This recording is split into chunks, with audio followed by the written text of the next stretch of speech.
नैना से झरझर लोर बहे, कब देखूं तुझे मन मोर कहे। नैना से झरझर लोर बहे, कब देखूं तुझे मन मोर कहे।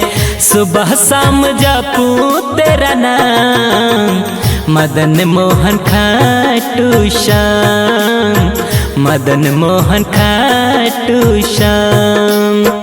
तेरे सिवा कोई नहीं काम, मदन मोहन खाटू श्याम, मदन मोहन खाटू श्याम।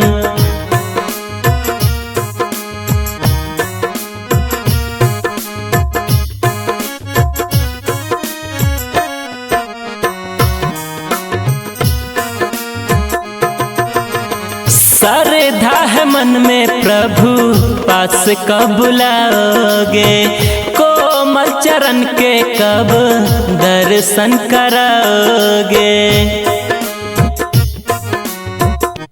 हाँ हाँ श्रद्धा है मन में प्रभु पास कब बुलाओगे, कोमल चरण के कब दर्शन कराओगे।